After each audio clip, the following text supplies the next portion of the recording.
Hi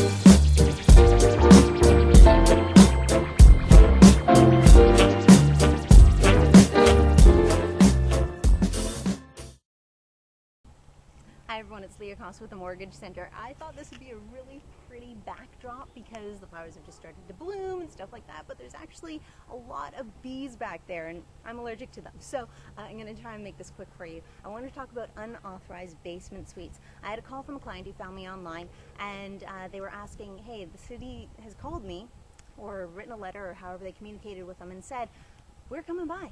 We're coming by on this date and we're going to be inspecting your home. Now, he was like, I'm not really sure why they're coming by, but he had a sneaky suspicion it's probably because he has an unauthorized suite in his home. Now, what is an unauthorized suite? Simply that the suite is not registered with the city. You're not paying additional taxes, it isn't meeting the requirements of the city for having a separate living dwelling, and therefore, if the city comes by and inspects it and finds it, they will make you rip it out.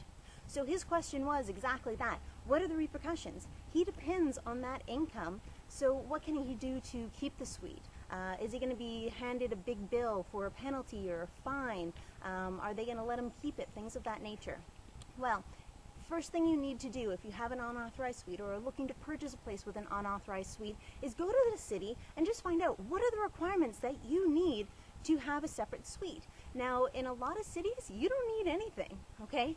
The only difference between having an authorized and unauthorized suite is simply that you're paying higher property taxes. Now, a lot of you are going, oh, I'm not going to pay higher property taxes. Well, you know what? You need to, because as taxpayers, you don't pay for them, the rest of us are. Why the city wants you to pay higher taxes is you have two separate dwellings, which means two separate families producing twice the amount of garbage. So now the garbage service is having to work twice as hard and you're not paying for that. Same with water, things of that nature that you pay to the city, part of your taxes, but by having two separate dwellings, you need to be paying more. Hopefully that makes sense to you, okay?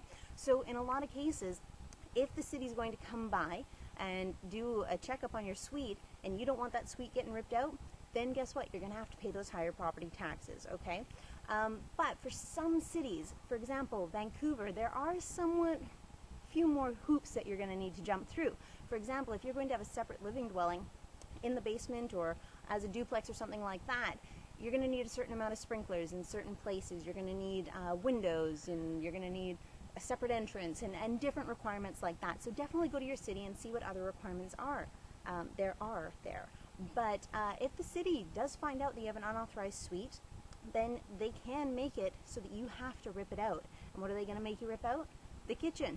The kitchen, without a kitchen in your basement suite, is going to be hard to rent out. So to avoid this altogether, or to at least take the steps of finding out what you need to do to make it authorized, just go to your city. Find out what needs to happen. Is there sprinkler requirements, window requirements, and how much more of property taxes would you have to pay? Because if they do inspect, you're going to have to rip it out anyway, and if you rely on that income, that could put you into big, big trouble. So if you have any questions about unauthorized or authorized suites, as well, it's important to know that not all lenders, such as Scotiabank and such, will lend on homes with unauthorized suites. They don't want anything to do with them if you're relying on that money in the basement suite. So if you have any questions about getting funding on basement suite properties, or if the city is coming through and you just want some advice, feel welcome to give me a call. Give me a thumbs up on this video if it was helpful to you. Don't forget to subscribe. And if you have any questions or comments, please leave them down below. Otherwise, this is Leah Coss. I am a Canadian mortgage broker. I cannot help you people in the US. I'm sorry. But if you have any questions, let me know. Otherwise, I'll talk to you soon.